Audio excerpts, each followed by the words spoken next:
Here we go.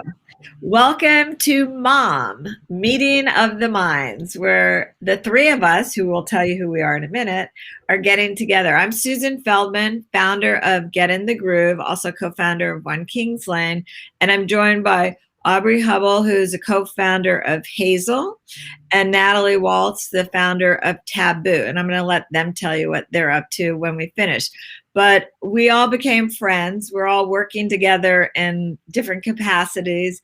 And we thought it was really important to try to do something cross generations.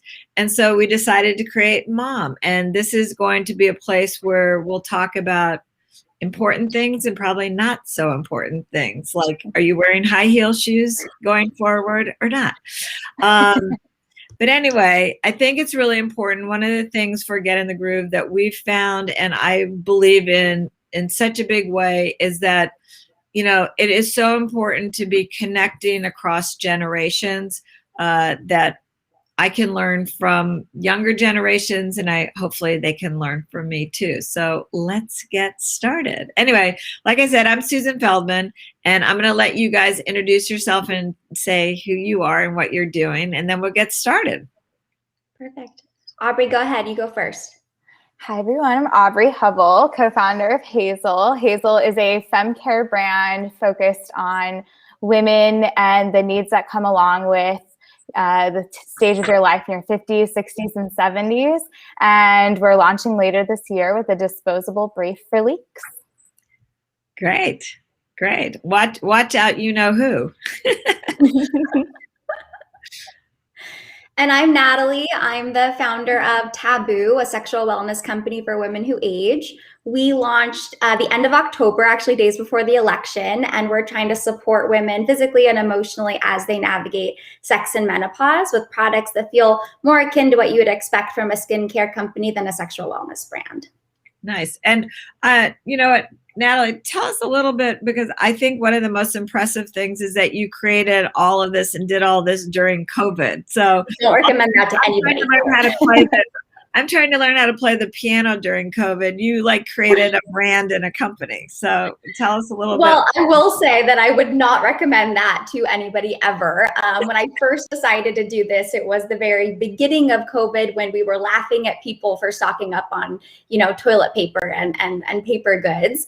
And that was when really everything hit, and I had just quit my job, and I was into this thing fully and so passionate about it. But it's been a really wild ride. There's been ups, there's been downs. I would say early days of, talking to investors was super weird during COVID. But, we decided to just reframe our strategy. We found a way to get, design and get a product to market with a lot of luck, I would say. And it's been a really fun ride. We launched our first go-to-market product end of October, which is that complete sexual wellness kit. And I would say that this time was very unique in that everybody was at home. So you had a lot of access to people, and people were with their partners a lot. There was a lot of activity in the sexual wellness space, I would say, broadly. And so I think people were more interested in having these discussions. And I've been privileged enough to talk to everybody from my mom and my future mother-in-law and all of my aunts and family friends about, how sex has affected them later in life. All of which are conversations I never anticipated having, but it's been super rewarding and really fun just over the course of many, many months. Yeah, I mean, I think what's really interesting is that when I started Get in the Groove 2 years ago, these things were, which is kind of funny, taboo. Yeah. And now, it's just much more out there. I think there's a lot of things that are happening that are allowing women to have these conversations and not feel like they're alone. Mm-hmm. When it comes to sexual wellness or physical changes, which, for what the product that, Aubrey's launching.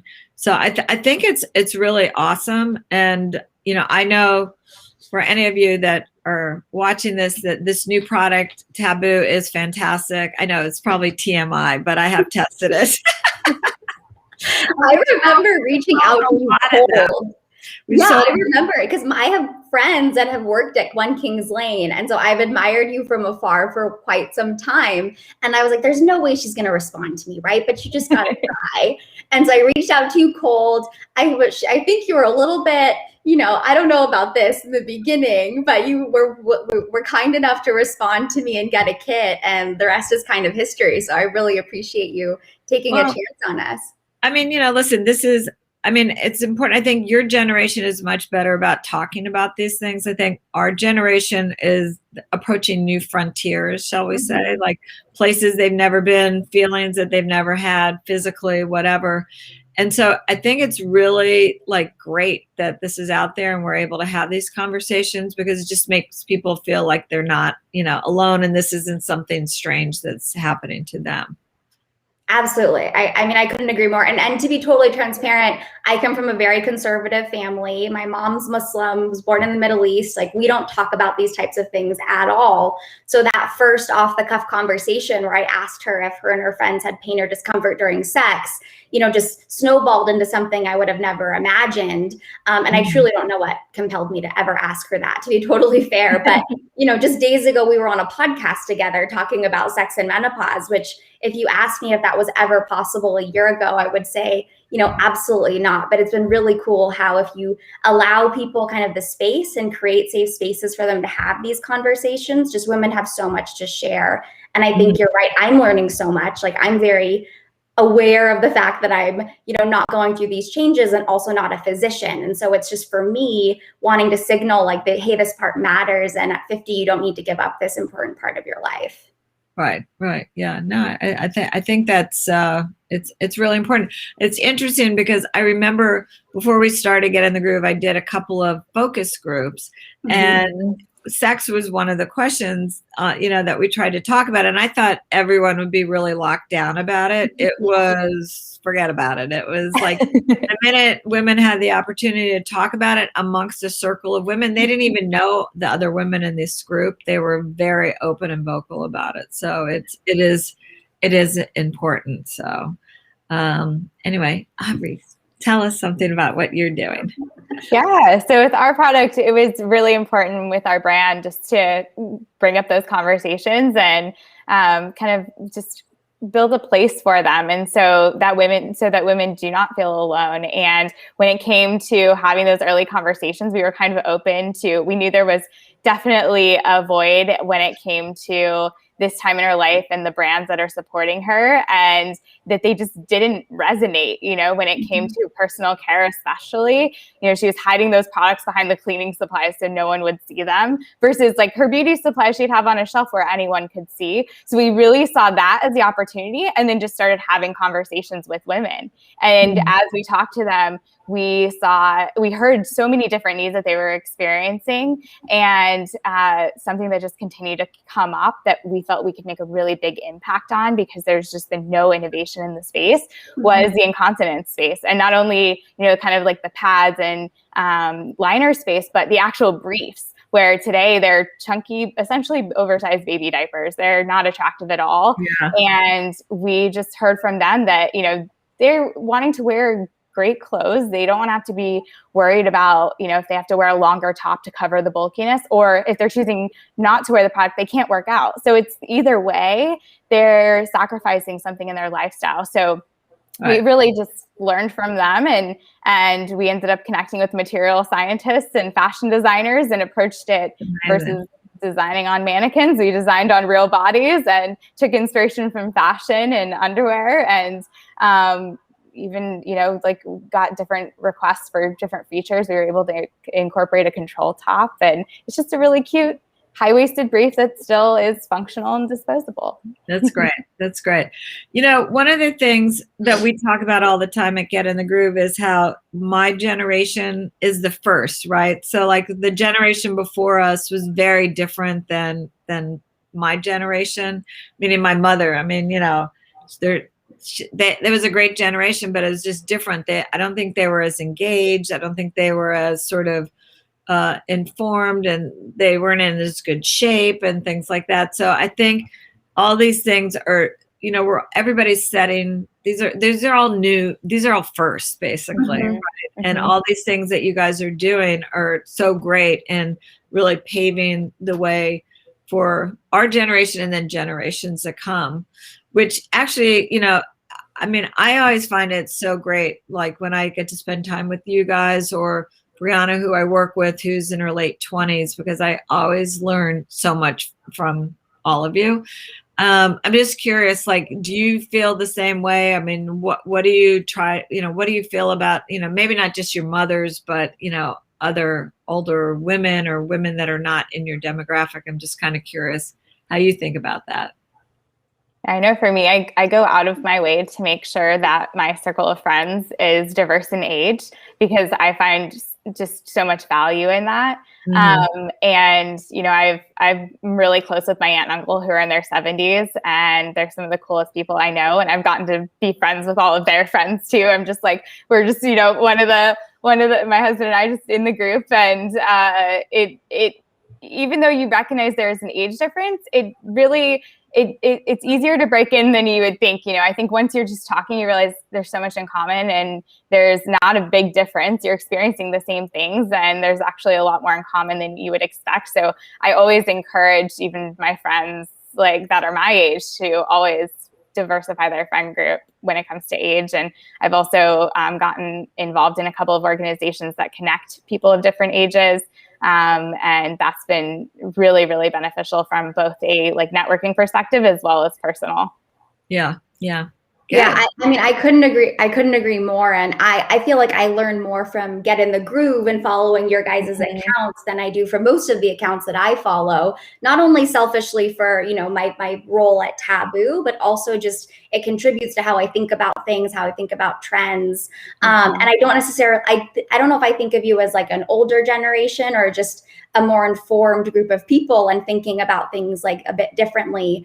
And it's funny, I feel like I have been surrounding myself with, different generations more and more lately. And I do find that like my mom is far trendier than I am. Like my mom is always on the cutting edge of trends. Like she always is ahead of me in many respects. And it's interesting to surround myself with like her and her friends, and then also talk to my friends and their moms and just see how different people are. Like just because somebody's of a certain age group, I don't expect them all to think about things the same way or to see the world the same way. And I think the more you surround yourself with women in different generations who have experienced different things, you just realize how different everybody is. Like some people, when I've learned, in the circles that I'm running in now with Taboo, like the Wolfer is a great example. Like those ladies can talk about sex like constantly and all day long. And I love it. It's so great. And my mom still can't say the word vibrator out loud, right? And so it's like everybody is coming to these conversations quite differently. And I just find it fascinating and really fun to surround myself with different types of people all the time. Yeah, no, I think it's true. I mean, there's a lot to learn both ways for sure. Yeah. So I'm so glad that we're all together and learning from each other. It's great. So let's talk about some things that are going on out there currently. Clubhouse. Anybody on Clubhouse? Anybody know what Clubhouse is? I'm on it, but I'm not using it. Are you guys using it yet? I signed up for it, and I was an avid user for about a week, maybe two.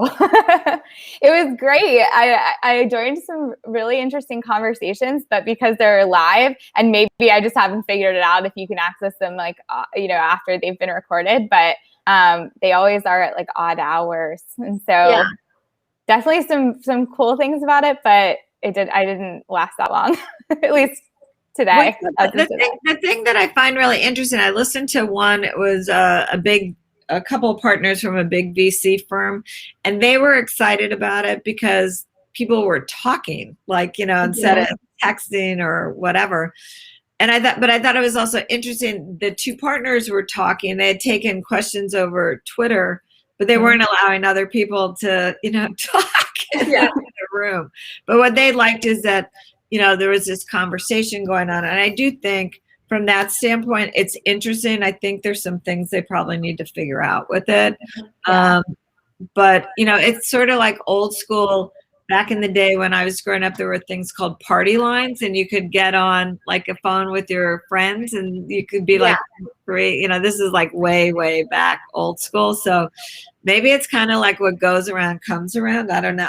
It's like, a different platform. That's Yeah, fair. I've kind of treated it like a podcast too. So I was listening to it while cooking or like getting ready for bed or, and I think I love audio in general. So I think there's a lot of potential, but yeah, I think even being able to just follow very specific people that you wouldn't get to talk to otherwise, I think it's great to be able to do that. And so it's just like getting podcast notifications that are just very specific to people versus a show.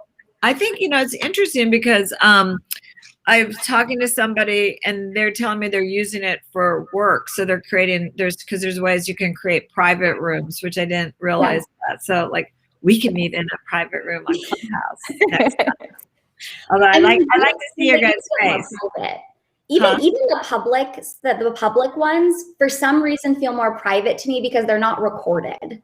Yeah. You can go back to them. It's kind of more intimate that you have to be there to kind of know what happens, which I really like. And I remember the last time the three of us talked about it, we were like, well, no way that this is going to be right for, the women that we're speaking to, right?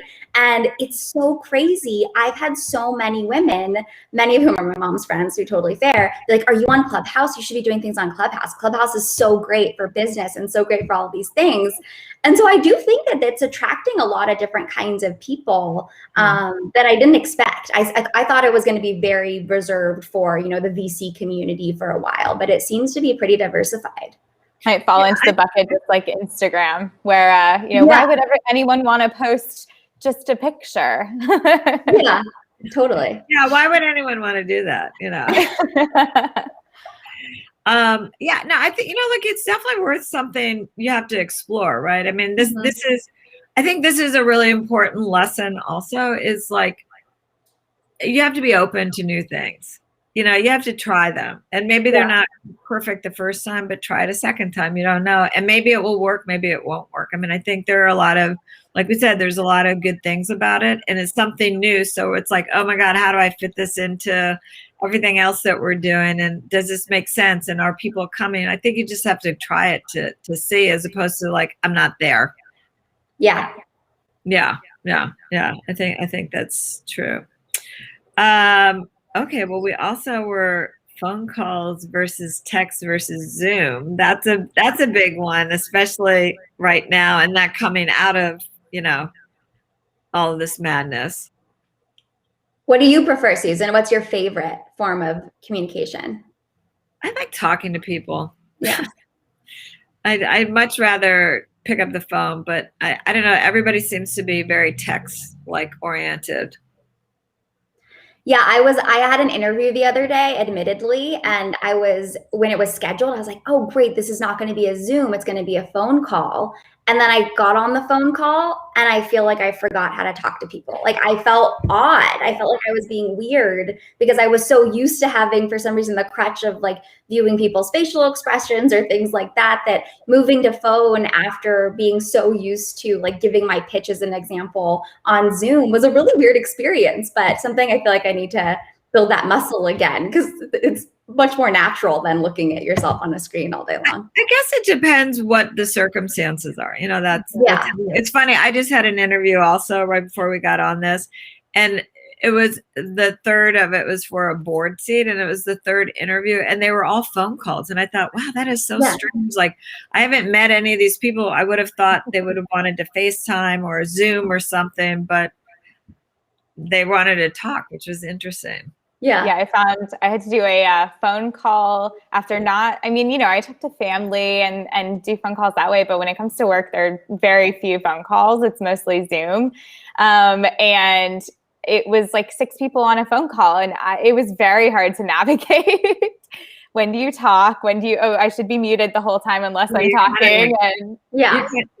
And this just seems pretty good, but like normally on Zoom, I feel like I'm always tripping over somebody. There's like a delay or something like that. So I don't know. I have to say though, Aubrey, you are the most put together person on every single Zoom I've ever been on. I feel like it's a random check-in, and you're just like dressed to the nines and perfect. And I'm like, how do you do this all the time? Yeah. There's got to be some normalcy during COVID, but you can't see the funky cozy socks. you Yeah. know. It's very impressive. Well, I think this is interesting, maybe the last thing to talk about, but I noticed that all of us are side parts, not middle parts. Oh. What's that all about? And now put way too much thought into it. What? Now it's just like something that I acknowledge, you know, what should I do today? I was always a either or. I mix it up all the time. Oh, you do? Yeah, I definitely mix it up. And I prefer the side part, but you know, if I'm feeling a little edgier, in today's case, younger that day, maybe I'll do a middle part. Well, did you tell me that you read someplace the middle part's supposed to be more flattering? Apparently. Is that what it is? I just heard that people were saying that if you have a side part, it signals that you're older or something. That's what I heard. I feel like it was two parts. Yeah. It was two parts. It was like, I think they said if you do a middle part, then it's like the younger crowd is doing the middle part, but also that it's, I think, flattering on everyone, because then like everyone on TikTok, I read in an article, didn't actually see on TikTok, but they did videos and they were all people that usually did middle parts were all of a sudden doing, people that were usually doing side parts were starting to do middle parts. Yeah. Interesting. I don't think I could do it. I don't think I could pull it off. I remember seeing it along lines of like, if you have a side part and you're still wearing like tight jeans or something, like you're not cool anymore or something like that. I think it looks really weird. I think it would look horrible. It looks terrible. Yeah. Here I am. It looks really bad. I get like a really straight middle part. All right, maybe I'll try it out. I'll try it after. I already told you guys my mom was trendier than me because she has a middle part and I have a side part. So she's further. I always thought it was like shape of the face or something, and you know, do whatever your stylist tells you to do, kind of thing. Yeah, exactly. I'm gonna put that out there to the Get in the Groove audience. Middle or side part. That's actually a good thing. We'll do that on social and see what we get back. We can follow up. Or do you have to stick to one? Yeah, I don't know. I mean, it's weird. I can't think of any of my friends that change, and I think most of them are wearing side part. I don't know. I'm going to put it out there and see what we get. I'll pay attention now. That's what I learned. Okay, so speaking of hair, yesterday I went actually and had my hair blown out at Dry Bar, and which to me is like, I guess that is the first thing I'm going to do post-pandemic because I'm vaccinated. So there you go. That's what I did. I went to Dry Bar. So what are you guys going to do when you break loose? I'm going to Costa Rica. I'm living that nomad life right now. And our next stop is Costa Rica once we get vaccinated. So very excited. That's cool. Aubrey, how about you? We'll definitely be doing a Europe trip. My husband and I have been doing Europe trips for like once a year for quite a while. And I do a Paris trip once a year, sometimes by myself, sometimes we do it together. And this was the first year I haven't been in a really long time. And so I'm craving a French baguette. I think travel's going to go bonkers. Like you can just feel people are booking stuff and, you know, making plans. And I think it's going to be really great. I've never rented so many cars living in New York. I've never rented so many cars and traveled locally before.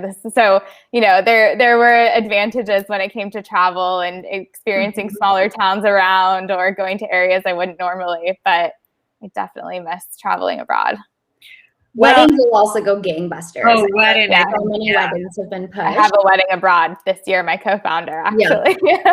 Really? That's cool. Well, if all goes well, an August wedding in Portugal. So wow. Nice. Well, I think this has been really fun, and I hope we can continue these conversations, and we'll allow some place wherever this ends up getting posted. If people have conversations they'd like to hear us talk about, they can give us that feedback.